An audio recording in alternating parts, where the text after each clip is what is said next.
Viewers সবাই কেমন আছেন? তো আজকে দেখাবো আপনাদের সুন্দর একটা লঞ্চ ঘাট যেটা ঝালকাঠি জেলায় অবস্থিত। এটা হলো ঝালকাঠি লঞ্চ ঘাট।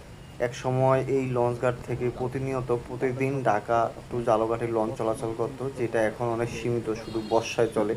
কারণ পদ্মা ব্রিজ হওয়ার পর থেকে আর কি এই লঞ্চের যাত্রী অনেকটা কমে গেছে, যেখানে ঝালকাঠি থেকে এখন ঢাকা যাইতেই 5 ঘন্টা মতো লাগে, যেখানে লঞ্চে আরও ডাবল লেগে যায়। এই জন্য আর কি লঞ্চ এখন চলে না, যাত্রী পায় না।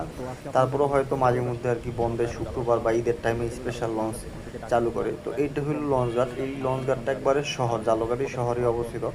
ঝালকাঠি শহরটা ছোট্ট একটা শহর। এই পাশে এই লঞ্চ ঘাটের এই পাশে আর কি শহরটা।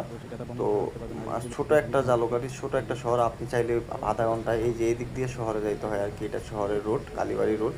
তো আপনি আধা ঘন্টা 20 মিনিট বা মানে 1 ঘন্টার মধ্যে পুরো শহর ঘুরে ফেলতে পারবেন। এরকম ছোট শহর। সবাইকে ধন্যবাদ।